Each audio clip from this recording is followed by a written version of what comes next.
Welcome to the Good Music Podcast, a show where we discuss artists, songs, and talk about why we love them. New episodes every Monday morning at 9 a.m. Central.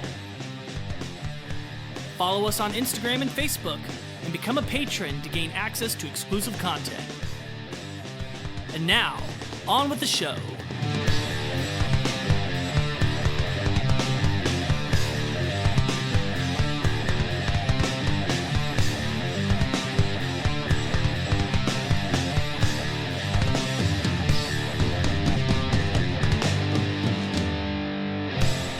Hello, everyone. Welcome to another episode of the Good Music Podcast. I'm Lucas. I'm Grant.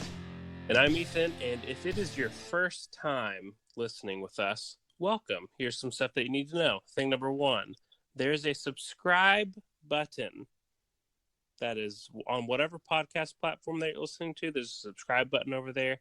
If you like what you hear today, click that so you never miss out on anything. Also, if you're new, you can follow us on Instagram or Facebook. You can reach out and comment if you have any ideas for any other bands that we should do. Be sure to also follow us on YouTube because we're about to start posting some episodes and some more content on there.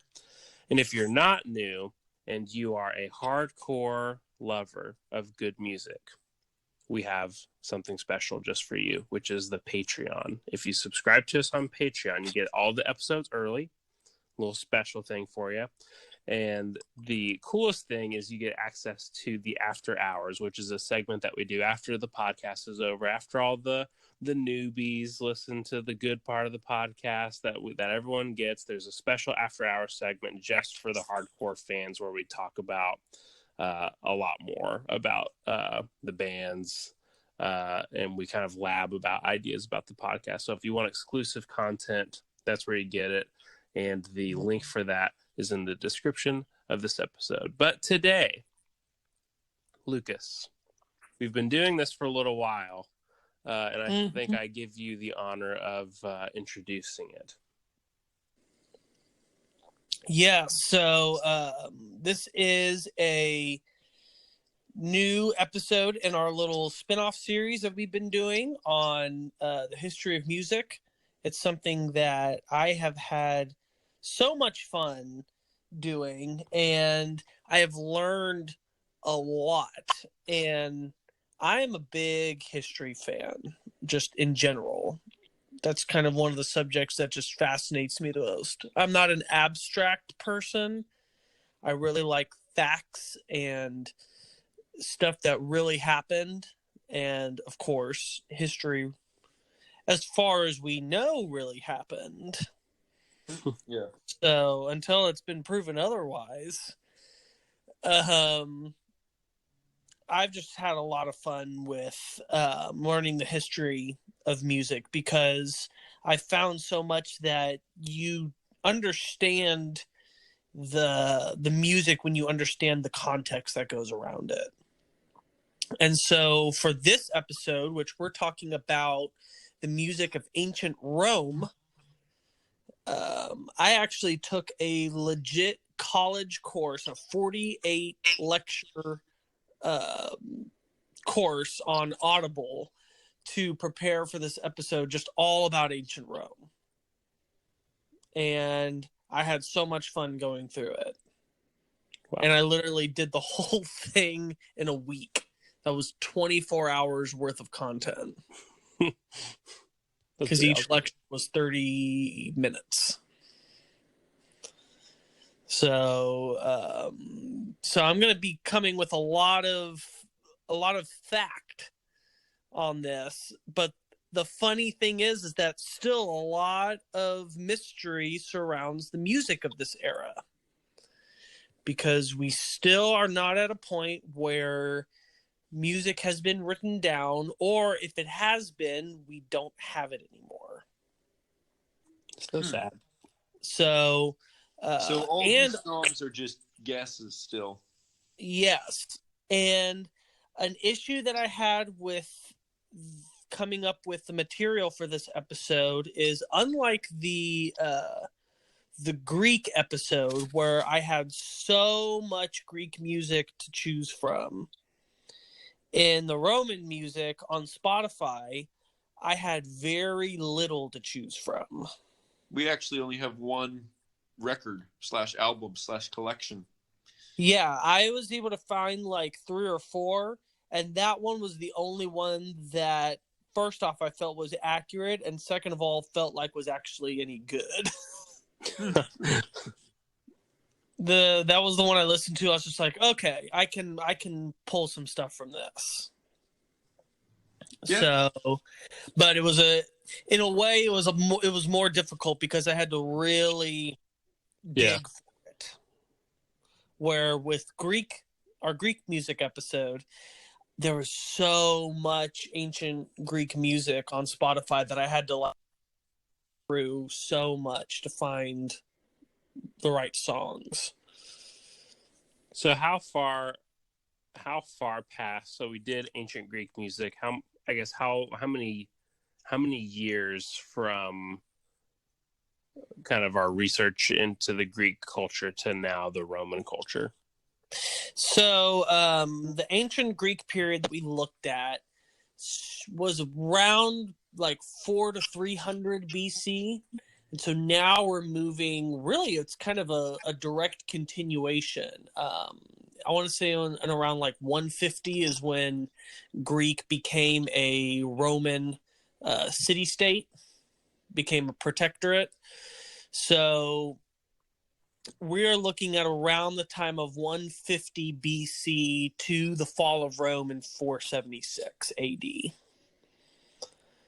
So we're looking at the period where time itself turns, where we cross year 0 and go into kind of what we call now the modern era, which is the last 2020 years. So we're starting to move closer. This is going to be our last episode where we deal with the ancient world. We're not going to have ancient in front of our episode titles anymore after this one. And this is going to be, thankfully, the last episode where we're going to be guessing on what the music sounded like. And whenever we get to next month's, we'll actually know 100% for sure what the music sounds like. That's nice. That's always nice to actually be able to talk about it as it is. Yes. I just finished the research for it this week, and it was such a pleasant experience because there was so much more information to pull from. Good. But okay. I still felt like I was able to get a good amount for this episode, enough for us to talk about. But what's interesting about Roman culture in general, and this applies to the music as well, is that the Romans, as far as societal progresses, they weren't as much known for being incredible innovators when it comes to art, literature, architecture, and music. Kind of the arts in a way. You actually don't find a whole lot of original Roman masterpieces, not in the same way that the Greeks did. They're more of like a political infrastructure superpower, I would think, right? They're more on the execution side than the art side. Their innovations were much more in government and military. They were I would still say they're probably the greatest military force to ever walk the earth. Mm-hmm. From everything that I learned about them. Yeah, the way that they ran their empire, although, towards the end it got pretty sloppy, but, the whole idea of democracy and republic and having a senate and, elections, that all really comes from them, all of our ideas. The founding fathers very much paid attention to what the Romans did. And, the U.S. government is very highly influenced by it. And of course, their infrastructure, their ability to create large cities, and their system of roads, all that stuff. Absolutely, they were very innovative. But when it came to the arts, they tended to just amalgamate whatever was around them and just kind of, I guess, put their own spin to it, but not like sit down and go, we're going to do something completely new. There's not a whole lot of classic Roman art. There is, but not to the level that the Greeks did. The Greeks, I would say, were more proficient and more revolutionary in that area. Mm-hmm. And of course, you do have great Roman architecture like the Colosseum and the Colossus, but again, those were like infrastructure projects. Yeah, but also a lot of that was modeled after Greek style. Yeah. So all I'm hearing is Rome is just a giant cover band. Essentially, yes. Okay. But you also get that when, like, Rome is expanding their empire rapidly, and so many cultures are able to have access to the capital. Uh-huh. Because I was even noticing in the music for this week, I was like, there's a lot of different instrumentation that's being used. Yeah, in the I music. noticed that too. Yeah. Yeah. One strong characteristic of Roman culture, and something that they were the first to do of any civilization, was they were the first true melting pot civilization in world history, as far as whenever they would conquer different places, the citizens there, if they proved themselves to be loyal and valuable, then they could become citizens as well, and not just servants or Mm-hmm. considered foreigners under the care of the Roman Empire. They could actually become Romans even if they weren't born in where Rome is based, in Italy. Cool. So that was a brand new thing, and you can also apply that to the music. They assimilated whatever they took in. They took ideas. They would see something and they'd go, that's a great idea. Let's see if we can do that and do it better. And they did. Yeah. Oh, yeah. Part. The Romans conquered the world just because they were better at doing everything than everyone else, not because they invented it, but just because they would just something. Go in. Yeah. They would go and be like, that's a good idea. Yeah. We're going to do that. Do you know where the ancient city of Carthage is? Mm-hmm. Yes. So in North Africa. So they didn't have any kind of navy until they saw Carthage's navy, and they were like, we'll make a navy. So then they made a navy, and they beat Carthage's navy with it. Yes, I remember this. In the Punic War. So it's just that's the Roman mindset of just anything you can do, I can do better. That's a great mindset. And so it's a toxic mindset if you're in the band with the person who's doing the other thing, but yeah. So that's the kind of attitude that we can approach to the music as well. Yes, we do have some innovations as far as, new instruments that are being brought in. As you can hear, we have some more modern sounding horn instruments making their way in here. But a lot of the instruments are also just improved versions of what we saw in our ancient Greek episode. And so that's kind of what we're looking at. Wow. That was a lot of condensed information. Yeah. Yes. Yeah, honestly. I was just like, dang. All right. I will say one thing that I noticed was we are getting closer and closer to having ideas, musical ideas, and musical gimmicks and nuances that you hear in today's music. I mean, there was one song that we'll talk about that has harmony, but one of the instruments is only playing the fifth. And that's a surefire way that even today you can get great harmony, the 2 and the 5. A lot of worship music, if you just play the ninth chords, for like a 4 or a 5, it sounds beautiful because you're still using that same 5. And the fact that, we know enough about them to know that they probably did something like that too, I think is pretty cool. Yeah. Yeah, there are some steps forward that are being taken here. Some interesting things that I noticed, and we'll talk about them more specifically when we look at each of the songs, is we have this shift towards repeating melodies where we have musical themes rather than in both of our previous episodes. The music has a much more wandering feel to it. It's more about just wandering from section to section and not having as much structure, where now here we're having themes that are being presented, expanded upon, and played over and over again, almost like we're now starting to hear some lyrical hooks. Yeah. That almost sounds like what you were just saying about Rome.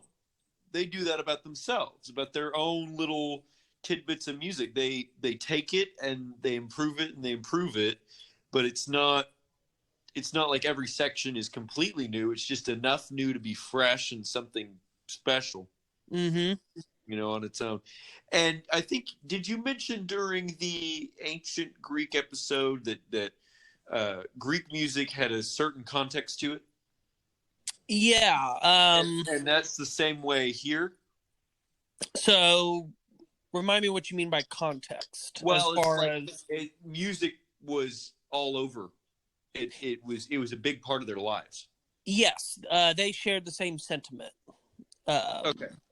Pretty much, music was kind of a big deal until they came into contact with the Greeks.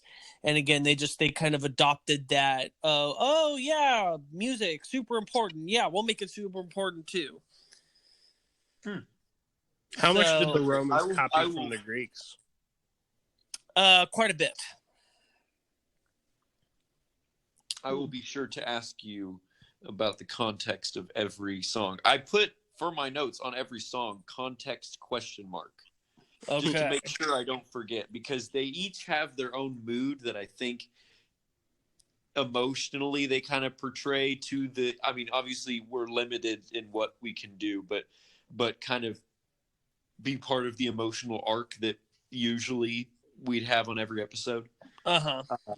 And I want to make sure I'm getting everything right. So I'll be sure to ask you. All right. If you're able to provide that. I don't know. I will do my best. I was actually wondering, also, whenever we were talking about Greek, a lot of the Greek music was written based on the, I guess, the context of like theater, like writing it for theater. Is there any of that kind of overlap for Roman music? So actually, this whole record that we picked all the songs from is actually from traditional Roman dance. Really? Oh. These are actually all songs that are meant to have dance accompaniment to it. So we actually don't have any religious songs in here. We have, again, because of the limited amount of music that I had to work with this time, I don't have as much diversity on the places that it's played or the intentions for it being played. They're all essentially serving the same function of, it's meant for performance theater and dance. Okay. But obviously the moods are different. We can speculate on maybe what kind of dance would go along with each piece. And I did a little bit of research on the actual group that did these songs, and from what I could tell, they're the most historically accurate of the music that I had come across. Like, this is played by professors that have studied this and have looked at all the archaeological evidence and have put this together in an academic way to where it's not just musicians going, oh, I wonder what Roman music sounds like. Let's get our instruments, boys, and take a stab at it. Yeah, anybody can do it. That just sounds like power metal. Oh yeah. Oh my goodness. Yeah. Okay. Sorry. That's interesting about the theater. I guess I would also be interested as well, because again, whenever we talk about the Romans as a whole, there's, I mean, a huge chunk of that is military. I would be interested to know, because you said that the place of music and the arts and culture was still esteemed because they kind of took that culture from the Greeks. Do you have any more context on any of that? Like, because whenever you were talking about the Greeks, it was like everyone learned an instrument because it was like kind of almost like what made you like a holistic person, Mm-hmm. They were not as dogmatic about it as the Greeks were. It's actually one of the things that I found that just they were not as obsessed with mastering music the way like the Greeks, that one of the Olympic Games would be music proficiency alongside running and discus throwing. You would have people that would play instruments and you would be merited based on skill. There's no evidence of that in Rome. From everything that I researched, there was just astonishingly little about how the music served in their culture, which was surprising to me. I found a lot more information about what music meant to the Greeks than it did to the Romans, other than the Romans pretty much just kind of picked up where the Greeks left off, but they also didn't pursue it as obsessively as the Greeks did. Was there like a music revolution in terms of like their military? Like, was their military using music for any of their stuff? Yeah, they definitely would have drums to help keep the march in time. They would have horns and kind of your typical wartime instruments, just for for marching and for communication, to sound the attack. But I mean, there's just a very little information on exactly how all the music was used. We do know that there were amateur touring circuits that you could go on. We know this because Emperor Nero, who was the 5th or 6th emperor, he was an aspiring violin player. And instead of taking care of the state and doing what an emperor should, he would force delegates to come listen to his terrible recitals. And he would lock the doors to make sure that no one left. And if anyone tried to leave, they would be killed. Wow. He's that bad. Yeah. Yeah, he was a bad. Well, but bad at violin, I'm pretty bad at violin. I don't know if I'm that bad, but. And so he would go to competitive music tournaments, but of course, because he was the emperor, he would win, even though he was bad. So we do know that there was some kind of competitive music environment. Oh, wow. Already getting competitive. Oh, it was, like I said, it was competitive in the Greek times as well. It was one of the Olympic Games. Oh, right. Was music. But I'm kind of surprised that we don't know as much about the music of Rome, because Rome was kind of like the first, I mean, like global superpower. I guess you would assume that there's a Lighthouse little of bit more written Alexandria, about them. right? We have a lot of information about the Greeks because the Greeks didn't put all of their information in one lighthouse that burned down. yeah, Sorry, not one, one library. I think the likely explanation is that probably most of their music was put on paper and the paper was destroyed. Yeah. Man. And so I guarantee that music was an important part of their culture, but we just got unlucky in the fact that we were able to find, and even still with the Greeks, we have found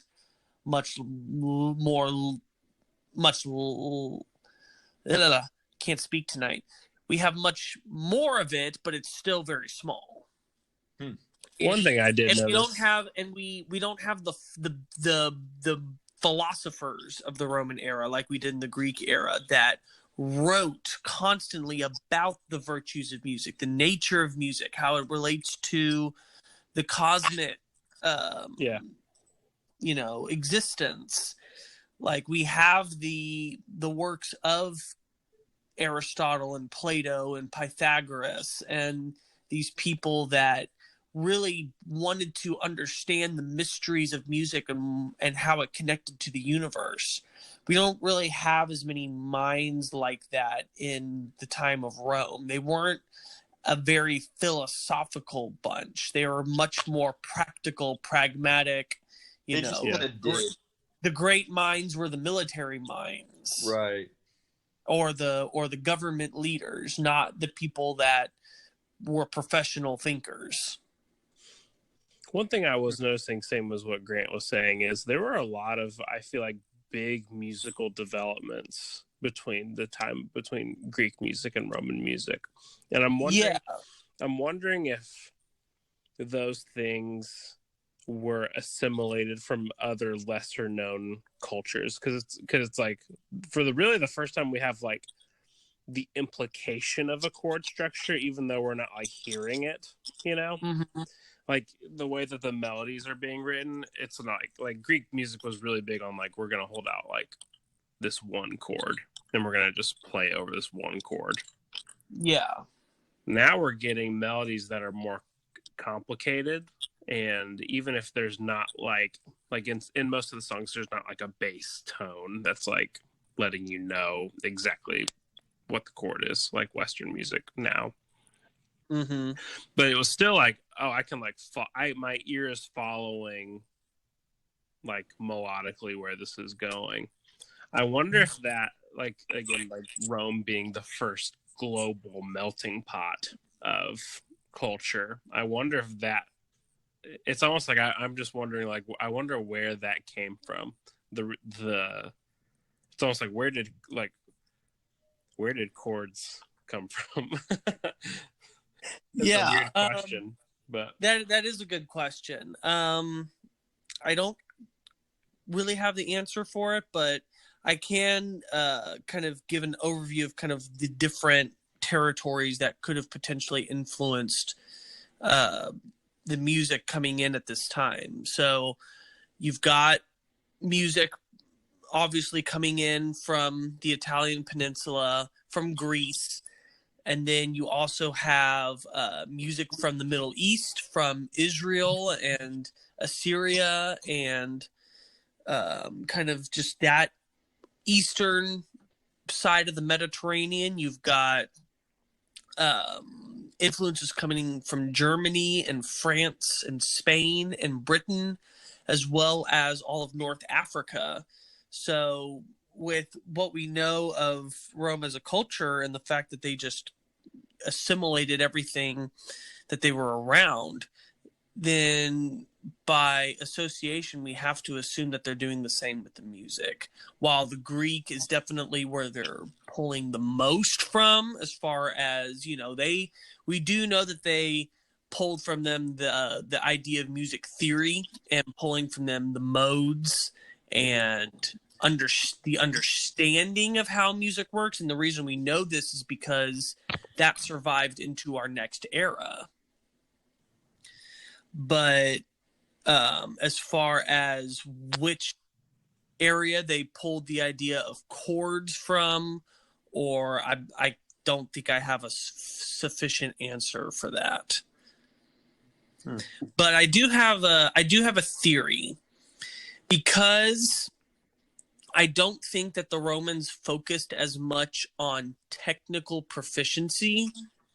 In a way, they focused a little bit more on simplicity. If you'll notice, even though we now have chords and chord structures, a lot of these songs have much simpler structures and melodies to them. But in a way, pop songwriters. Yes, but in a way, it makes them a little bit more advanced, because we've now moved a little bit more towards modern song structure. There's more thought being put into it, rather than just, we're just going to have this one chord underneath and then just play whatever you want. There's a little more architecture and design going into it. We want to pair these things together specifically at this moment, and then press is like it's more being arranged rather than improvised. Another question I have is, on instrumentation, did we have brass instruments in the Greek era? No, I do not believe so. Because and again, since we don't know, I mean, there was a song with brass instruments in it, and I was just like, that's a major musical development if the case was that there were actually brass instruments in the Roman era. Yeah, I'm pretty sure that this is the first era of brass instruments. That's a big deal. Yeah, that is a big deal. Yeah, they had early forms of the tuba, and early, trumpets, and they even had early versions of bagpipes. Oh yeah. Which we hear pretty prominently on one of the songs in this set. Yeah, I have many opinions on that. I will tell you. Both good and bad reasons why I think that's interesting. So, yeah. We'll get there. We'll get there. I would say that that's probably, as far as technologically in music, that might be the biggest leap forward. I will say, I know that our conversation about the songs is going to be where the meat of the episode is, because it's like the Greeks, again, like artistically, we had so much to talk about how music influenced their life. With Rome, we don't really have that, but I have more to talk about like the conceptual musical leaps and bounds that were made, even though it doesn't seem like it was as much a part of Roman life. Like, there's a lot of things about the music that we're going to be listening to today that is, extremely interesting. Why, how they're writing it in comparison to how Greek was. Mm-hmm. All right, well then I guess that we can go ahead and make a break here and get over to that section. So stay tuned. We'll be right back, and we're going to talk about the episode, or the songs that we picked for this episode. So stay tuned.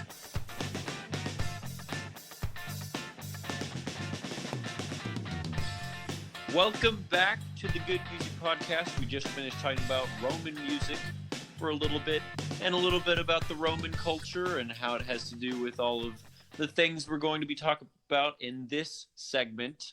So for those of you who are new, first of all, welcome. We're glad you're here. Hope you enjoy the episode. Lucas, could you explain to them what I mean by the 6 songs that we've selected for this episode? What is that? So this is the part where we get to really concretely talk about the music featured in the episode. So in the way that we do it with our music history episodes, these are the songs that are going to illustrate what the music of that time sounded like. And of course, now, still at this point, this is more speculative of what it might have sounded like, but we are still pretty confident that this is what it sounded like.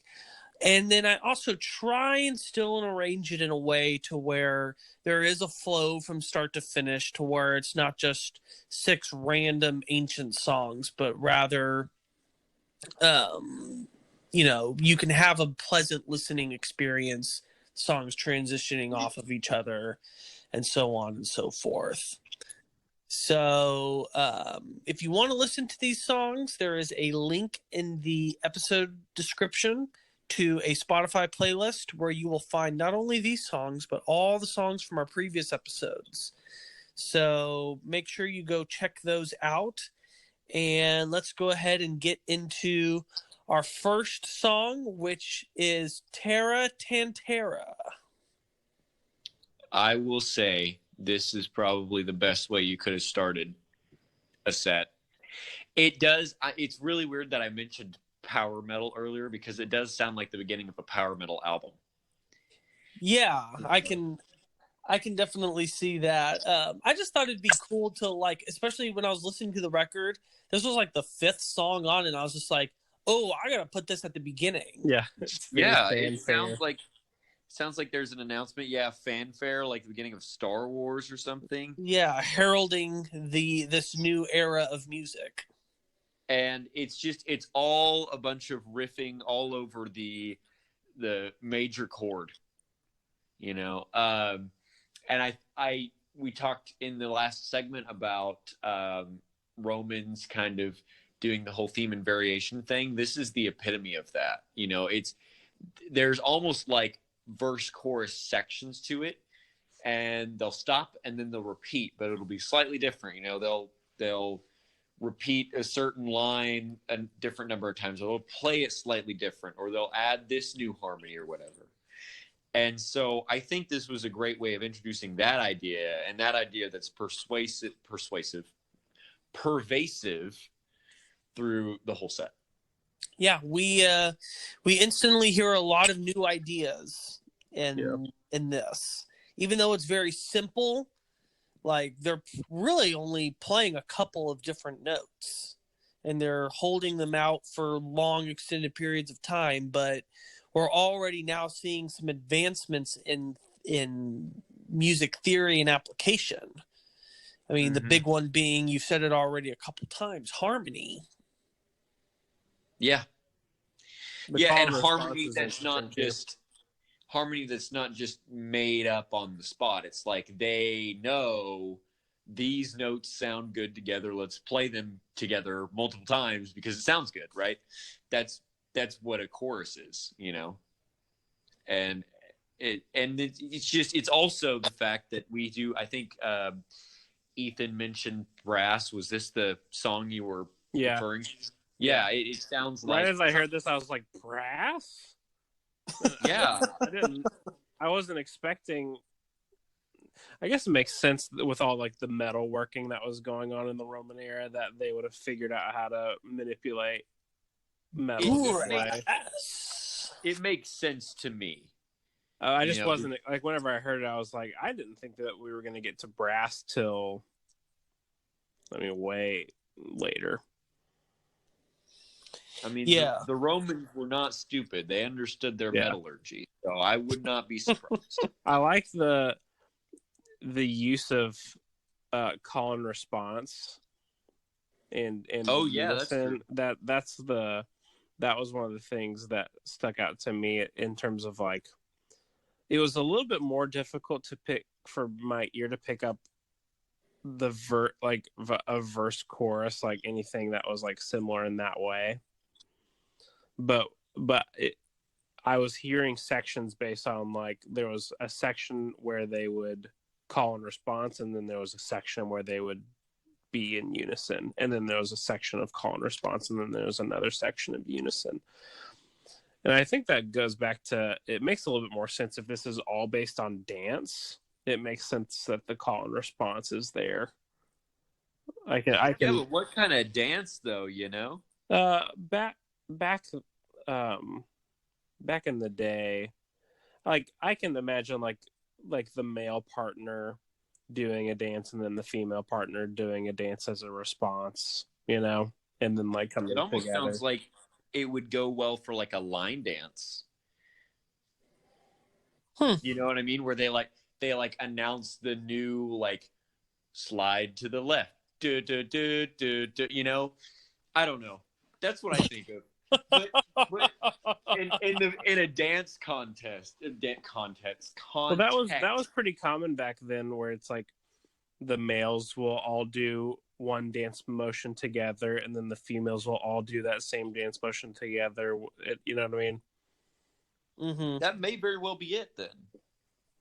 Again, it's all speculation, but It's all speculation. at least in terms of the could... music, I was feeling a lot more of like the song being driven by the juxtaposition of call and response for a section and then unison for another section, which we did not get any hint of that with the Greek at all. Mm-hmm. Yeah, that's true. More structure. Yeah, more structure. Even if it's not the typical Western way that we would structure it, there is a rhyme and reason behind what they're playing. Mm-hmm. And they do give that silence to allow your ear to reset and then realize, oh, they're silent again. They're going to start over. You know, it's not like a stumbling over itself, you know, over and over again. And that's something that we do in modern music. Can you imagine if your verses and your choruses sounded dynamically the same? I mean, music would be so boring.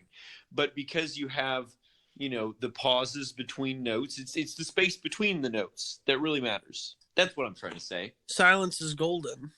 Yeah, it's not the notes, but it's the space in between. Do you think that they meant to end on the 6 at the very end, after being in that major chord the whole time? It sounded like it was the 3rd almost. It was, the high note was playing the 1, and then the bass note was playing the 6. Oh, see, to me, my ear wants it to go to the 4 chord after that. You know what I mean? Mm-hmm. It sounds so unresolved.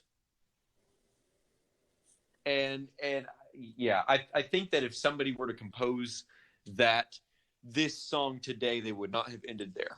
No, they would not. Because we know, we kind of have more of a musical understanding of where to go from there. Yeah.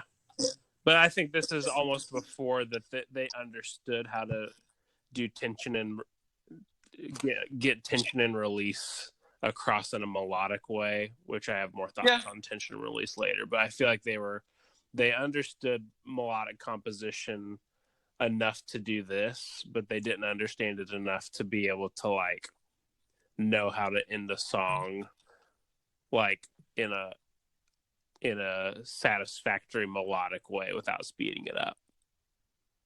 Mm-hmm. Yeah. Oh, so interesting. I love hearing you guys talk theory. I guess that takes us to our next song. Yeah. Wait. No. I said everything I wanted to say. Would you have anything else, Ethan? No. It's just interesting to listen to.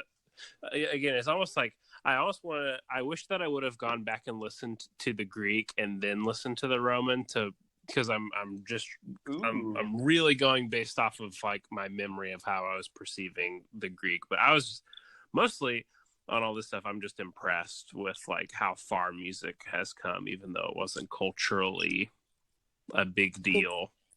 So then maybe that's the thing that going forward, right before you listen to the next era, listen to the previous era right before to kind of get you back in that mood, and then you can clearly. It would make the differences a lot easier to notice.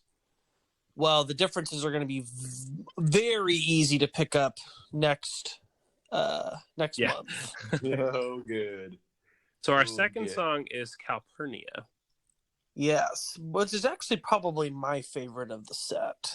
Really? Oh, we're picking favorites. Okay. Yeah, we're Okay. picking favorites. Okay. We do that every week. Well, then my favorite still has yet to come up. Is this a lute? Or Yes, because a this lute. sounds like a what's that Lyre. Asian instrument? Oh wait, Not sitar. No, the other one. I know what you're saying. It sounds very Oriental. I actually wrote that down. That the timbre of it sounds Oriental, Yeah. like nylon stringed. Maybe. No, I know what you're saying. it's either the lute or the lyre. I'm not completely certain. Okay. Well, there you go. I think this one this one interests me because you have a drum section and you have that backing section with the little fancy clanging cymbal sounds and whatever, and you have one melodic instrument. And instead of doing the Egyptian Greek thing of going around and turning into like maybe some kind of performance piece or just, going wherever you want to with the music, there's a theme and you stick to it. It's almost like the other extreme of like most of the 80s guitarist solo artists, where they'd have that theme, like think Surfing with the Alien, right? Where you got that main theme, but then he'll have solos in between. This is like the main theme over and over again, but you have like, changes every once in a while. It's a riff. Yeah, It's but just riff.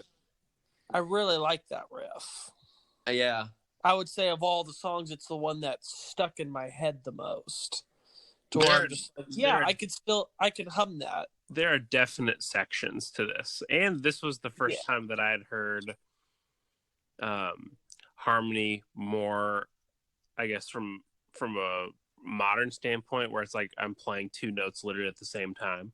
Mm-hmm. That was the first time that we hear that, and this is the first time because whenever I first heard the brass one, I was like, I'm pretty impressed at the call and response. That's a thing, but we still didn't really get any harmonic value outside of like we're pretty much just playing a major scale, like what Grant had said. This is the first time that like in my mind I'm like there are implied chord progressions happening in the song.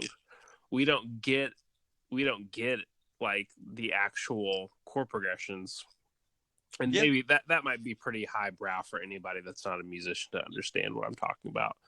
I'm just figure out maybe a new way to explain it. Sometimes whenever you play a melody, you play notes that are in that melody that kind of would go with a certain chord progression, and you kind of don't know it. So if you're listening to the song, you'll once the melody hits a certain way, like you just kind of know you'll kind of feel the chord behind it, but there's no chord. And that's where on this, like, wow, like, and I wonder, it sounds like it's on purpose, but it was interesting to me that we hadn't progressed far enough to maybe understand how to compose a chord progression, but we knew how to imply one. Well, I'll tell you right now, we're already stuck on 4/4, so we're probably one step away from that. I don't know. Lucas could tell us, but don't spoil it. No, we actually a lot of the things that we move forward here in this category are actually going to be lost when we get to the next portion of history. Music takes a really weird, maybe probably the weirdest turn in the whole story. Oh no, that's when Limp Bizkit started. Yeah. Sorry, I'm not gonna make any more It's like here. all the bands like we talk about needing, like if you're gonna change the like genre or like a big feel of your band, you need the transition record. Yeah. This We is don't their get it. We this is don't the get a early The Dark Ages was we didn't get a transition record in between Roman and the Dark Ages. Yeah. And there's a very big reason for that, but that's something we'll get into in the next episode. But really kind of we get the continuation of this really when we get to the Renaissance. It's almost like there's this weird hiccup that happens in the Middle Ages where music almost completely resets and starts moving in a completely different direction, like we just went back to ancient times. But then we get the Renaissance where all of the ancient music and art and technologies is rediscovered, and it's almost like now we're back where we picked up. So the continuation of these particular musical innovations, we're gonna get to really kind of see that flourish in a couple months, probably actually the beginning of next year. I think the January music history episode is when we'll get to kind of really see these particular musical structures come to their logical conclusion. Yeah. Good. But I'll say for Calpurnia, this is the most familiar feeling song. This is the most Western sounding song to me in the maybe with the exception of one of them. This is the most I would agree with Western that. structured song where we have kind of a verse chorus like more traditional. We have little cymbals in there. We have a drum beat. Like there's like whenever the song changes timbre, it changes timbre. And unlike ancient Greek music or some of those that we were listening to, even though they were interesting, it was kind of like I'm kind of lost in the space of the song. Yeah. This is like so structured. Mm-hmm. The elements are coming together, sir. Oh my goodness. I still don't think it's my favorite, but I would say this is the most probably to most of the listeners, they would say like this song is extremely palatable to like a modern ear. Mm-hmm. Now there is a little bit of musical foreshadowing in this song with regards to the cymbal clangings. So Lucas, you're a drummer, and Ethan, you are too. Like when in modern music, when we hit a cymbal, it's to signify like a big like change on the one, like we're changing a chord, we're changing a section in rock or whatever. Right, but these cymbals, they're more of like little accents. They're usually kind of at the end of a phrase, and they show up later, specifically in the very next song, that they're kind of almost like their own little like attention grabber for like just that moment. Instead of accentuating what's behind it, they're the thing. I like so that. Weird to us. It's like I feel like it. If we're just talking about percussionists, adding in, because in the Greek music, whenever we were talking percussion, it was like there's that like one drum sound. You know what I mean? Yeah. You have that drum sound. In this, we're hitting not only are we hitting the drum in different places now, like we can hit the center of the drum or we can hit the side of the drum. Whoa, so now we have two sounds off of a drum. We're also like, oh, we can add another percussion element, and that is like the cymbal. And so now we have like a ding sound that we can use. And so I think it's like the percussion. I mean, and that also kind of goes with like the advent of being able to manipulate brass, which is probably why we didn't hear them as like clear and crystal as now. The brass. All right. Ethan Well, loves that wow. brass. Wow. Okay.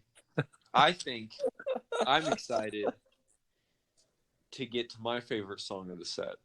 Ooh, And it has interesting and I will because say this. you were kind of talking about that you were not as much of a fan of this instrument that I'm is not highly. not at all. I think and I'm willing to What? overlook it because I think I can see some like I don't know, some band trying to like have a very insane sounding intro, they would do something like this. But if you really break it sounds kind of tortured almost, but if you really break down what the notes are, Yeah. actually it's It's beautiful. it's really beautiful. It's really nice. There's some crazy like minors with a major 2 over it, and that's a really Yeah. nice chord. I, I and maybe it's just them kind of fiddling around, but I think it sounds like it was intentionally just cluster chords and they knew what they were doing, because that is something that would be composed today for real, like unironically today. That's why I like it so much. That's why it's my favorite. By the way, the first song half. I'm talking about is called Arethusa. Yes, just so that's clear. And so is this the bagpipes earlier? Yeah, version of bagpipes? This is called an Ascales. I probably said that completely wrong, but Askaules. So I do have to ask: is it mechanically the same? Work the same way and all that? I am not completely sure. Okay. I just know that. I wanted to see if you knew, but okay. And once again, we do have the cymbals that have their own little sections, especially in that first part where the bagpipes the quote unquote bagpipes cut out, and then the cymbals have their little moment. A little drum break. Right, and this is a really A B part of the song, so I guess we can talk about the first part first before moving on. Mm-hmm. So, yeah, this song is. I've said everything I want. Very, yeah. The first time that I had to listen to the song twice. Yeah. Because I was like, there's some intricate melodic things happening, and it was so intricate that I wondered, the kind of same as you, Grant. I was like, it's so much more intricate than anything else that's on the set list, that I was like, I don't even know if it was on purpose or accidental. You know what I'm saying, though? Yeah. Because Yeah. If you listen to it, and like the first time I listened to it, I was like, that's pretty jumbled up. But I would hear stuff and I would be like, that's a really complicated thing that they're doing. And then once I listened to it the second time, I think one thing with the bagpipes that I just don't, and this is going to sound like kind of prudish, amateur bagpipe players and really any amateur woodwind or brass player, like there's a lot of sounded so pitchy. Yeah, there's a lot of intonation issues with whoever the two players were of the instruments. It was just, there's a lot of stuff that was just out of tune. And so once I listened to it the second time, and I was like, I'm just gonna imply, like, I'm just gonna almost like imagine that it's in tune. Like, what are they trying to accomplish? Yeah, I had to do that too. And it's what made me realize that it's actually a good song. When I first listened to it, I hated the song. It's like, why did Lucas put this song on the list? It's so bad. And they're dragging down some of the chords. Like, yeah, and it was I was like, whoa. But even when somebody, even when your 11-year-old cousin plays Smells Like Teen Spirit and does it terribly, it still smells like Teen Spirit. Yeah, that's right. I'm just saying. You guys may not like that song. I kind of like grunge. I love Smells Like Teen Spirit. Okay, making sure. Some people just really just don't like that song. I'm a big Nirvana fan. We have a Nirvana episode. So I know. If you like Nirvana, go check out our Nirvana episode. There you go. Plugging Nirvana in the middle of ancient Roman music. I love the little symbol things, like sometimes in between whenever they're going through those complicated chords, it just cuts out and it's like ding. Yeah, Like, yeah. It sounds so campy. It sounds like a sci-fi episode. But I like it. Some like early in the morning, 70s sci-fi where it's like they're trying to go like meet the desert people or whatever, and they have to do the desert people ritual, and then there's the ding, and it's like it's so I don't know. But I don't know how to explain it. It sounds is. Like it's because it's kind of cliche, but it's not cliche in terms of like that this was the first time that anyone had done it. Yeah, exactly. It's not cliche if you're the first one doing it. And so I heard it, I was just like, whoa, like that's like being able to just kind of be like a little punctuation mark almost. I was like, Lucas, that's something. new. Can we name our next band the Desert People Ritual? Oh, that reminds me of that Ghost song. Because that would be a great band name. That actually would be a great band name. The Desert People Ritual. The Desert People Ritual. Or that'd be a great album name. Or a great album name, like a concept record. Yeah. Kind of like Power Emperor Slave. Sin. Or yeah. Okay. Anyway. So yeah, the first half of this song. The first half of this song is a melodic and chordal, like intricate. It's like just every time I listen to it, I'm like, wow, like and that's what makes me think. I don't know if it's super accurate or if they did it on accident or whatever, because it's like it's so much more complicated. And because I was talking before, I was like, I don't think that they understood tension and release in a melodic fashion, and nowhere else in the entire set list do they even come like if this is level 10, like everything else is like max level 3. Like we're talking like implied chord progressions is like a big deal. And then I heard this and I was like, what? Imagine if they had string instruments at this time and we could hear that on string instruments. That's what I think of. That's my thing. And I know that's like, I don't know if this was on purpose or on accident, but whatever it is, it's amazing.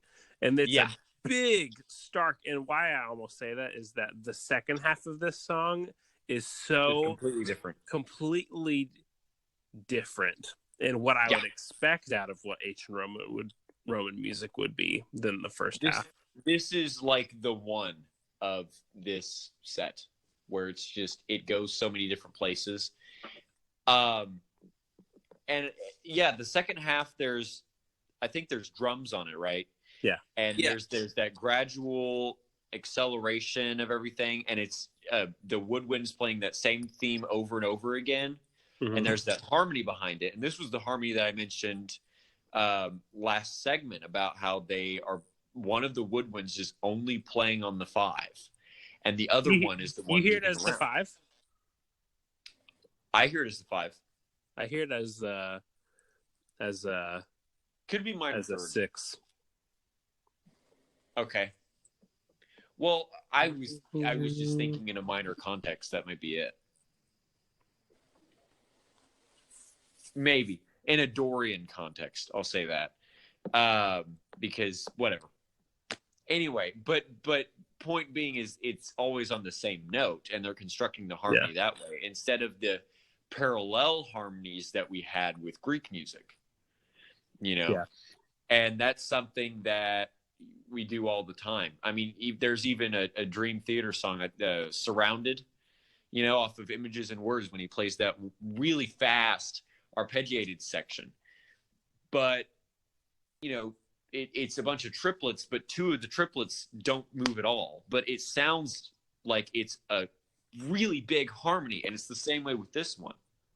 Because of those changing intervals, it has different moods, and so it makes it sound more complex than it is, but it's really just nothing. It's genius.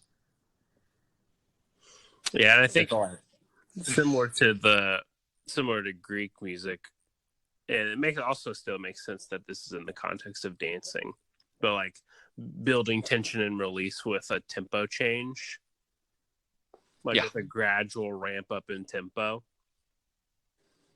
That's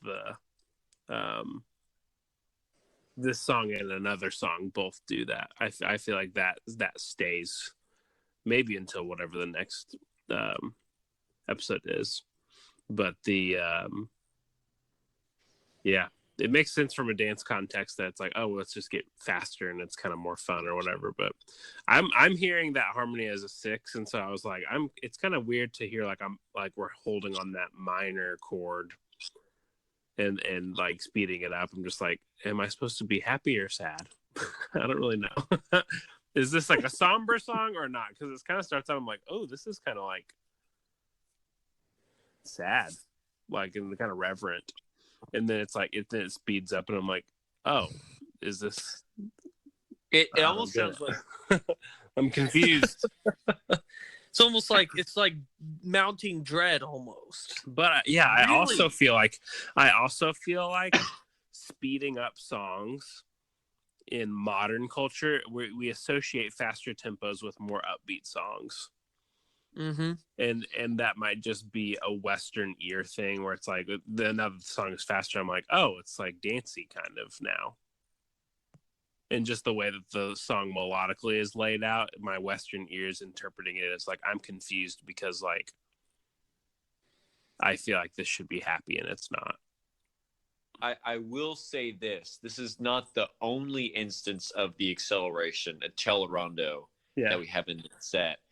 I think that the next instance that we have of it is probably the one that has to do with a lot of like intense fear, much more than this one, much more mounting dread. And we can talk about it when we get there. I just want to point out that in the same way that you guys are learning when I'm providing the historical context, I am absolutely learning so much from you guys. Just you guys talking about all the theory, like it's. And that's why I'm not talking as much, just because I'm listening. I'm just like, man, this is all really cool and fast. I never even picked up on this. I listen to music so much more just on my gut reaction.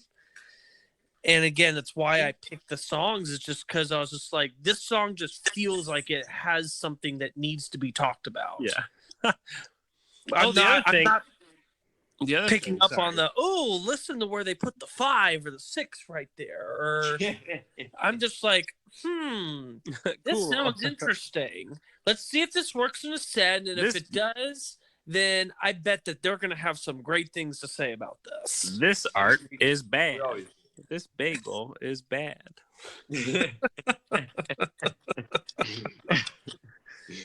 Oh, I could never be a movie critic. The other thing in this song, this is kind of the first time that we hear like one drum really having multiple tones. Yeah. That's another thing that I appreciated. This is an instance of that. Yeah, I'll say that. Yeah. I'm ready for the next. That's Arethusa. This next song is titled Prex. Yes. This is going to be our song with lyrics. Don't ask me to interpret them though. Whenever I was listening to this caught me so off. It was like a jump scare moment for me. I was just like, what the heck is happening? Yeah. And I was like, oh, it's like, oh, okay, got it. But whenever her voice came in, it scared me. There's like 20, 30 seconds of just music, so you're not expecting it. It's almost like the introduction to a documentary. That's what it sounds like to me. Like, because there's kind of somewhat, free-flowy music and whatever, and some percussion every once in a while, and and then her voice comes in just like reciting something, and I'm like, I feel like I'm watching National Geographic. Like, I don't know how else to like explain it, but I'm sure that's not what's happening. But that's kind of the feeling that it gets. And as we go through the song, though, the music will change and it'll get more intense, or it'll get less intense, or whatever. And the music itself takes twists and turns. And even though I have no idea what she's saying, I'm sure it's something that has to do with some kind of plot, and the plot thickens and gets more intense, and there's more peril for the characters or whatever. And it's portrayed in the music. And so I guess they have like a deep understanding of the moods that music can give, and they know how to pull on those strings. This feels like storytelling. Yeah. And so it's like going back to like almost like drama, like movie for theater, because this feels more like a score to me. That's what I wrote down. I was like, this is like scoring. Yeah. This is extremely oriental modally. Really? Oh yeah. I didn't notice that at all. Because it's in harmonic minor. Really? Mm-hmm. See, so I was just like, whoa, I'm used to harmonic minor, so like I don't know. Okay. I guess I'll have to listen to it again and notice that. Like the trills. Like it's just like everything about it is like, I mean, it's like screaming oriental at me. And maybe I got you now. It's just you had to say trills, and that's what did it. Yeah. And like the bending of the notes and stuff. I wish that I knew. Lucas, do you have any idea what she's talking about? I do not, because because I had to search. I don't have there's no lyrics sheet to this, or to where I have any kind of idea of what exactly she's. To me, this felt like it could have been ceremonial. Yeah. Like that's kind of what I got. Something with like something ritualistic. I almost kind of see it as like playing off the whole documentary thing of like some kind of exposition to some sort of thespian setting. Like, they're at, it's like the beginning of a musical or a play or something, and she's like giving a narration. Or or it's like that's the narration of what's happening on stage. Mm-hmm. National Geographic. I was pretty impressed with whoever the player was of the instrument. Like, just like from a performance standpoint, it was pretty good. Yeah. And no tonal issues, and for it to pretty much stay in the same mode the whole time, we kind of get, I mean, we're kind of staying on, like, there's no chord changes really, I don't really feel any implied chord changes, but like not as much as the other stuff. But because that's not the focus of the song, right? But like the performance of like the dynamics and changing octaves in the middle of it, and just everything is just like, that's really good. It's just kind of a simple, I mean, it gets across what it's supposed to get across. I really wish that I knew what the lyrics were. I feel like that's like that was the one thing that I was just like, I really, really wonder what is being said in the song. But I guess it doesn't really matter. It's being said too, yeah. To me, it's just like the performance of like the storytelling. It's like scoring. I was just like, that's pretty impressive that we get. It's less of like the religious kind of ceremonial stuff that we saw in the other ancient musics, where it's like chanting or like whatever, and it's more like the point of having the music is to push whatever the story is along. that was pretty interesting to me.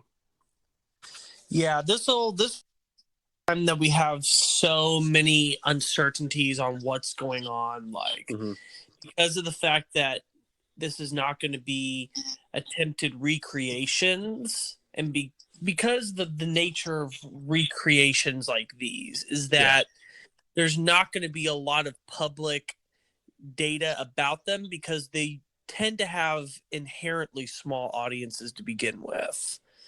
Like, besides us doing this investigation and analysis, most of the people that listen to this stuff are already scholars of this kind. Like, no one's gonna put this album on and just go, man, I'm just in the mood for some ancient Roman music today. And not saying that that's a bad thing, it's just that that's just not what people would even think to do. But whenever we get to stuff that actually has been written down and has been recreated exactly and faithfully, then we just naturally have, because we have the sheet music that tells us these instruments are being played. These are the words. And because we have the words of these historically significant pieces of music, it'll be very easy, or a lot easier, to get translations for things. And I won't be guessing on, well, I think they're playing this instrument, or I think that this was used in this type of setting. It'll be a lot easier to say, this is exactly what this is what's being played, this is what's being said. And we'll kind of be in a bit more sure-footed place. I still respect Prex, just because, again, in my brain, I just categorize it as like a really, really early version of scoring like a movie or a story.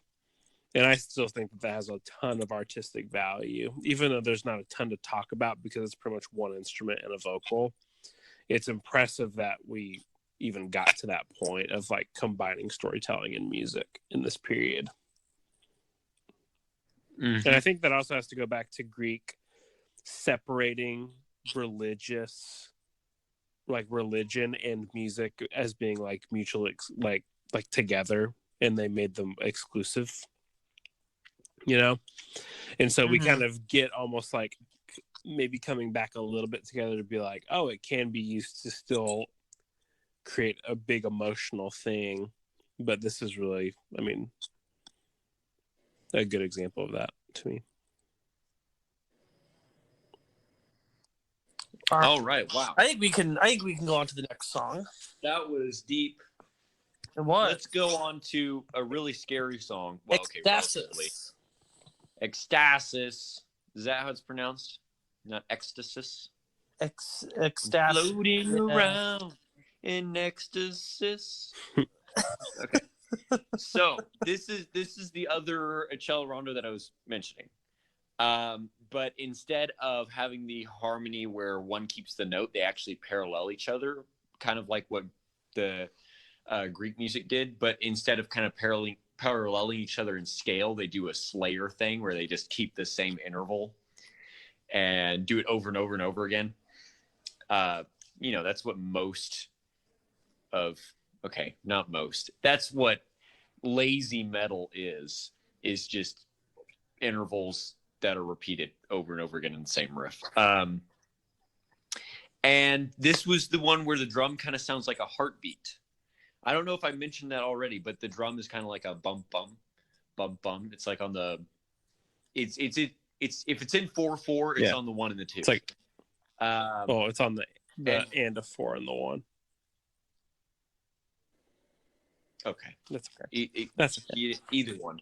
Sorry, it sounds like a heartbeat is my point. And so, as the song gets faster, that heartbeat gets faster, and you kind of feel a sense of like, what's going to happen? I have no idea. And then eventually gets to the point where instrumentalists like can't keep up with the tempo, but like it sounds weird for them to like start getting lazy, but they start getting lazy anyway, so it starts sounding almost insane.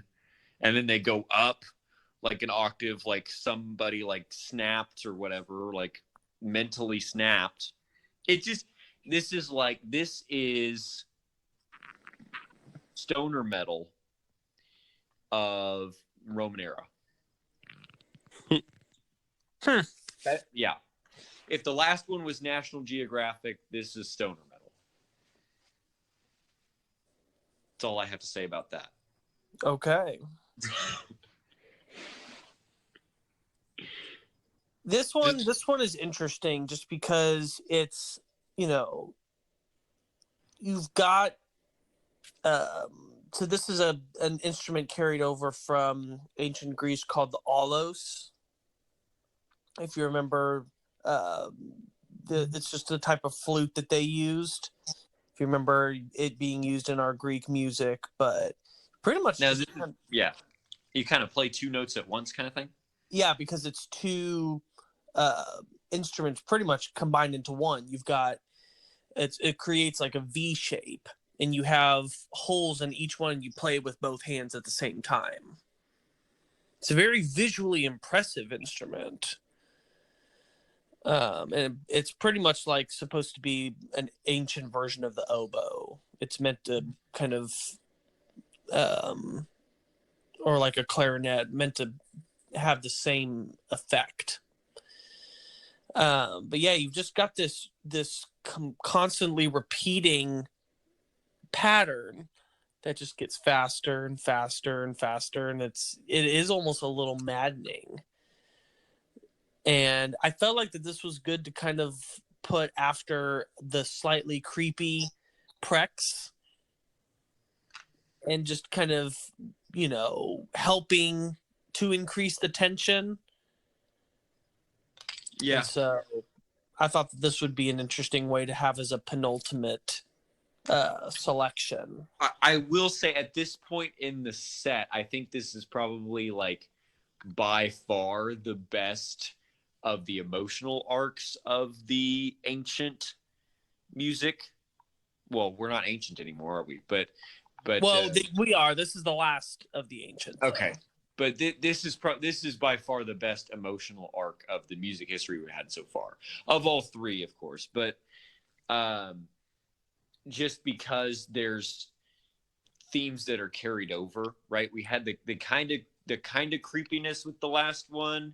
And now we have the real maddening creepiness here, and so it's and like a reprise of the acceleration. Yes, and it's kind of like, where's it going to end? Kind of feeling.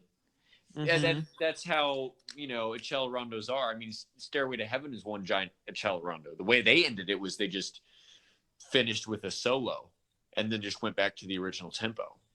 Mm-hmm. But we don't have guitar solos in ancient Rome, so what are we going to do? And that is the feeling you get, is what are we going to do? In a scary way, not in a like, hey, what are we going to do today? But like, Thank you for clarifying, because I really didn't know the difference. I wanted to.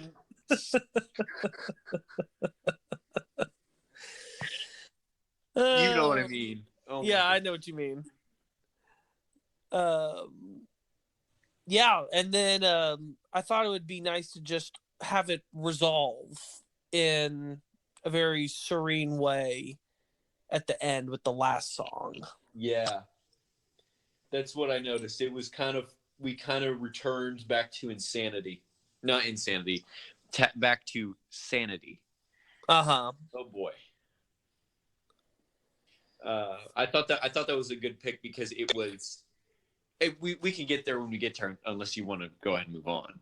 I figured that we probably had everything to say. There's really not a ton to say about Ecstasis. There isn't, but it's the same four notes and they get faster. Go listen to it. This is Ipsa Lyra. Yeah, this is my favorite song. Really? Mm-hmm. Okay, so we're back to lyre based, and we don't do any of the kind of gimmicks that we've done before. We don't do any accelerating. We don't have weird like instruments. We don't have crazy harmonic ideas that aren't crazy to us anymore, but are probably crazy at that time. This just seems like a very normal song to kind of bring us back to we're still in the realm of music. I think what I appreciated about this was this is the only song. Obviously, I'm Arethusa, the beginning part of Arethusa, I'm not even counting as even in the same league as any of the other parts of this set list. I'm just like I'm almost like it's so much more musically dense than anything else. I'm just like it's separate a little bit. But other than that, like this is like the only time that we get like almost like an established bass line. Really? Yeah, because like they're actually changing chords on purpose with no chord implications. Like you actually get a bass that's like bum bum bum bum, like actually changing chords, like legitimately changing chords. Oh. And I was like, wow. Like this is the first modern day, like we actually have like a low end melodic structure, obviously other than the crazy, bagpipe insanity, but we actually get something where it's like some juxtaposition from the top line melody, which even that is still even pretty complex.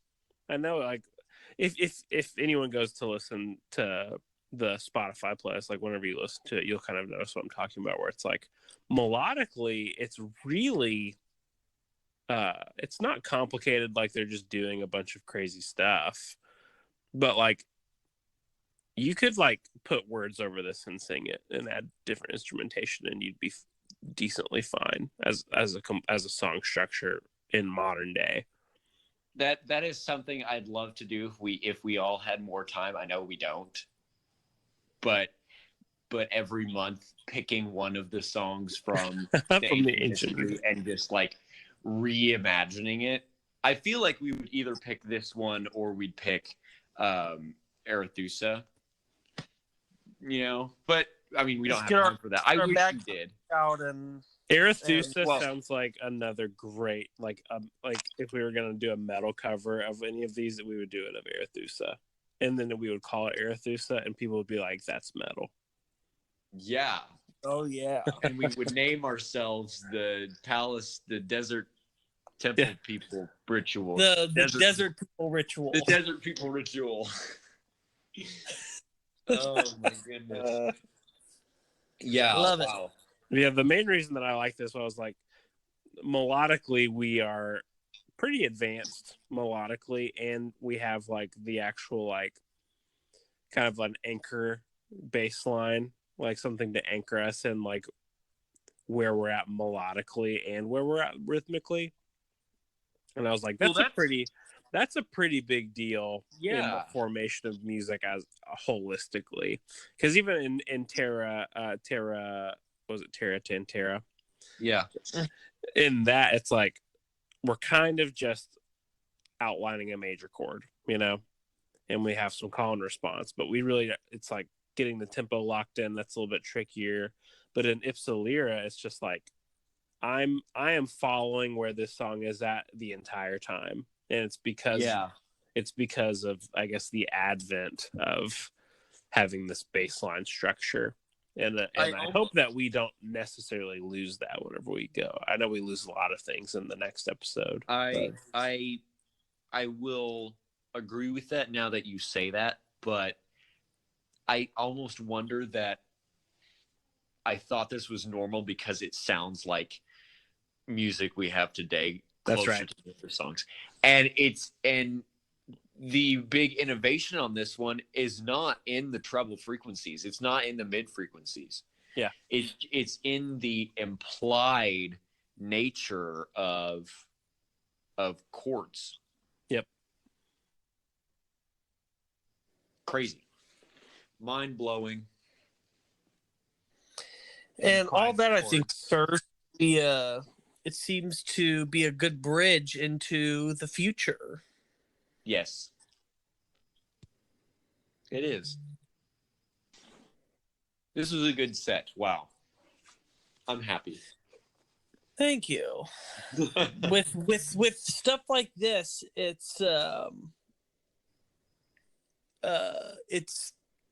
tough to kind of gauge whether you guys will be receptive, because it's just, you know, like I listen to it, I'm just like, I mean, I like this, but man, it's so different from anything that's out there today. It's very primitive. And so it's always nice to hear that you guys are digging it as well, and see so much that I'm just feeling on a more gut level instinct. So I think with that, we can go ahead and wrap up this segment and move on to our final thoughts. So we're going to take another break. When we come back, we're going to say what we think about ancient Roman music and wrap things up. So stay tuned.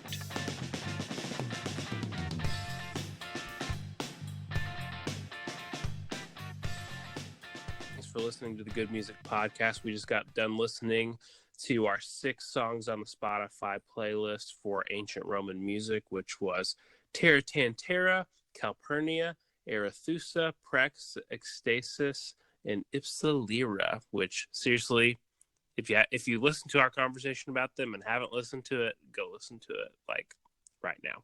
The link is in the description. But for now, we are on to our last segment before After Hours, called Final Thoughts, and this is just where we just talk about our new thoughts and opinions on Roman culture and Roman music. So Grant, I guess after our conversations today about ancient Roman music, like what has changed for you? What are your final thoughts? I don't know if there's much change as far as my understanding of Rome. I always, in school, learning about Rome was one of my favorite parts of it. Was always the early to mid 20th century and ancient Rome that really fascinated me, you know, in history class and whatever. And so I always knew that like Rome was like the big political influencers of even into the modern world.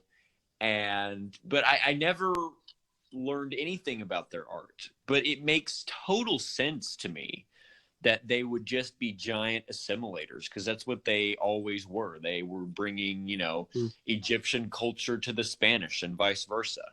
And so being a giant kind of like Beatles conglomeration of different music, I don't think we heard that or talked about that as much as maybe we should have in this set.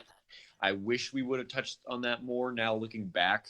But I think that the listeners, if they go back and listen to the Spotify playlist, then they'll definitely be able to pick up on some things that were kind of similar to, you know, Egyptian music, but not Greek, and vice versa. And I appreciate more now the little gimmicks, like having the fifth be an easy harmony, and, you know, cello rondos, and being in 4/4, and instruments that stay on pitch, you know. Yeah. And it's so how far we've come as far as instrumentation and being able to record everything, and yet at the same time it's so much the same. It's the same, just throwing ideas together and see what works, and just play with what you think comes to mind, and come up with music that you think works and go with it. That's what most music is. If you enjoy it, you're going to play it, you know? And I think that's what Rome is. They didn't want to make their own music. Whatever they enjoyed, that's what they listened to, that's what they played. That's okay. You know, you don't have to be your own thing if you don't want to be your own thing. That's what kind I of was sad. That's kind of sad, but like, yeah, I'll leave with that. That's what I was going to say is I think one of the big learnings for everyone listening is that, especially if you're an artist, is whenever we listen to ancient Greek music and they had in the Greek Renaissance, it was like there was a lot of like, that is invented. We invented this, you know, this concept is new. With Rome, I think the creativity comes less from invention, and the creativity comes more from like collaboration and listening to new things. I think the creativity is coming more out of inspiration based on your culture rather than just like inspiration due to a personal epiphany. Because again, like implied chords, stuff like that I mean, music exists like the concept exists before it's invented, you know what I mean? But someone probably heard from like Egypt where it's like, oh, this sounds great, let's just do that, you know what I mean? Oh, this sounds awesome, let's do that. And of course, inventing roads, you know, it's the same with, I feel like nowadays we're like, because of the internet is now the melting pot. Yeah, we're getting a ton of I guess not original, but it's the only word I know how to use, like more original sounding music now, because like jazz is incorporating like good pop elements or like digital sounds, and metal is not just in the, like metal doesn't have its head down just like what's metal doing. Like metal can now like be inspired by any genre, and anyone can be inspired by any genre now because we have access to hear everybody else's music now. Yeah. And so that's pushing music forward in a lot of ways just based on seeing what everyone else is doing. Wow. And I think that it's interesting to hear Roman music from the idea of it's starting to become familiar, because I think that the big core concepts of melody are established at this point.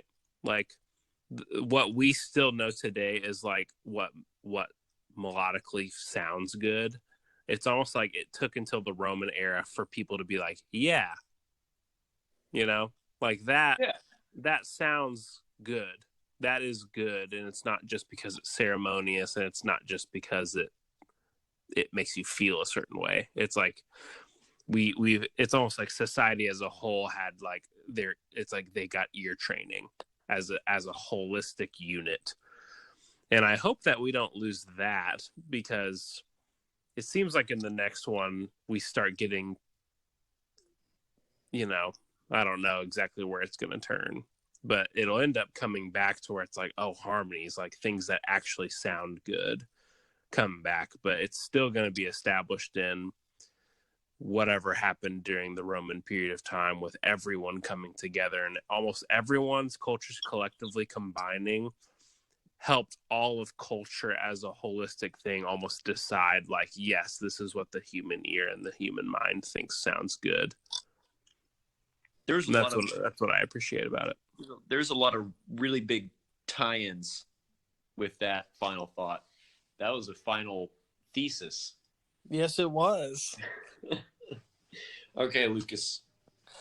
All right, man. How do I follow that up? So I definitely am approaching this not only from a historical standpoint, but it's interesting because I know what comes next. You guys are a little less knowledgeable about kind of what the next chapter is. And I think that actually gives me an interesting viewpoint on what's going on here, because almost everything that we gain in this part of music is almost completely destroyed with the fall of Rome.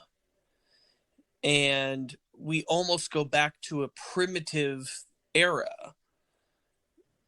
And it's kind of interesting to see how we're actually almost on the cusp of a musical revolution, and it gets delayed by about 1,000 years. Man. And we have this next period that, for almost 1,000 years, music barely changes. And when the Renaissance comes, we have this picking up of, okay, everything that the Romans were experimenting with and just starting to discover and get a hold of, that's the point where everything starts to finally come to fruition. And I think that makes that interesting because I always, and I felt about this about Greek music as well, I didn't realize beforehand, before I listened to it, before I did all the research, how sophisticated and how modern it was. I always thought it was just an extension of our ancient music, what we looked at in our first episode, where it's just people banging on their instruments. They kind of know what they're doing, but for the most part, they're just, making it up as they go. And especially after hearing you guys talk about intricately what's going on with all the theory and what is really going on underneath, it shows that these guys really had a good understanding of how their instrument worked. Or at least they were thinking about how to make the instrument work. Yes, that there was an effort. There was some form of effort of trying to understand what was going on. And now I realize how close to the cusp they were of modern music. That had Rome not fallen, we may have gotten a 1,000-year leap forward in musical innovation. And that's a very interesting thought. And I'm really excited to delve into the Dark Ages, because I make it sound like music gets really bad, and it doesn't. It's just is very, very different, but is still also the groundwork for modern music, just in a different way. So yeah, so that's kind of the interesting perspective that I have. I also just felt like that I learned a lot from listening to you guys, and I really love this of kind of having the one side that provides the historical and factual aspect, and then the other side that is really showing the creative genius of what's going on. So I'm really thinking that this is a great marriage of the different viewpoints coming together. Yep. Oh yeah, this is going to be a good series. What do you mean? We're on the third episode. We already know. Yeah, I'm excited to see. Again, I don't really know what's next in musical history in terms of the next big milestone. I'm interesting to. It's going to be interesting to see the reset, and I think it goes back to things in general flourish the more connected that everything is. And I think whenever we lost Rome, I mean, we lost, and we talked about how politically and infrastructurally valuable it was, and how, I guess, highly valued it was.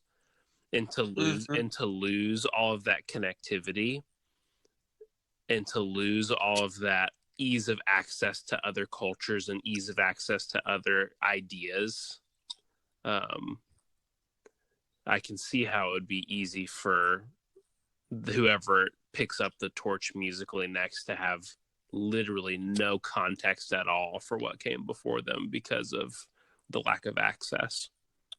Well, it's not only that. It's actually an incredibly fascinating thing of what happens, because it's actually intentional. Man, there's an intentional destruction and a limitation of what is going to be done musically. And Illuminati confirmed? not quite, but same level of secrecy. Really? And a specific agenda to prevent the oncoming wave of barbarism. But that is going to be for next time. The teaser. Wow. If you want to hear the next chapter of the story, make sure that you tune in next month when we talk about the Dark Ages. We'll talk about why they are dark and how actually the music that is made during this time was pretty much one of the only beacons of light in a very dark period of history. And don't forget, we have episodes every week. Next week, we're going to another volume 2 on one of Lucas's favorite bands. Oh, yes. One of my 4 pillars. One of your 4 pillars. Yeah. And we're going to be talking about Iron Maiden next week. And we're going to be doing another live take. So be sure to tune in on that. Yeah, I've had so much fun discovering just doing these live episodes. I never thought that I would make episodes based on live music, but it's become one of my new go-tos, especially for doing volume 2s, even some volume 1s. Like with Cheap Trick, I felt like that was the best way to start off. Whenever we do Kiss, I'm definitely going to start with their live music first. Yeah. And so just because that's actually what broke them big was their live record. Same way that they did with Cheap Trick. So I will say I am really disappointed that you didn't make a set based off of their epics. I hope that I know in the future. Well, after this live episode, when we return to them, we're going to be going chronologically through their history. Oh, so we'll get plenty of epics throughout. I'm a little nervous for the Iron Maiden episode because I am not an Iron Maiden buff. That's Iron Maiden. I don't know if I know any of the songs that they do. You'll get to be our brand new listener. I will be the guinea pig. I only know Iron Maiden from the songs that I played that were Iron Maiden songs from Guitar Hero. Yeah. All right. Well, that actually can be good because then you get to provide a fresh take and perspective on hearing them. You get to talk about, I just listened to these songs for the very first time, and this was my impression. Yeah. So we will save that conversation for the next episode. Yes, we will. Be there. Thank you, everyone, so much for listening to us. Hopefully you are liking this series and liking our episodes in general. And if you are, please hit the subscribe button. We've got links in the episode description, one that takes you to our Spotify playlist, the other one that takes you to our Patreon page if you want to support us and get exclusive content. Make sure to check us out on YouTube, Instagram, and Facebook. And make sure to send us comments. Let us know who you would like for us to cover in the future. We've got a lot of really cool episodes. A lot of episodes coming up in the future of getting us into genres and time periods that we haven't done yet. So we're going to get a lot of diversity in eras and styles. So I'm really excited about that. So until next time, I'm Lucas. I'm Grant. I'm Ethan. Keep on listening to good music.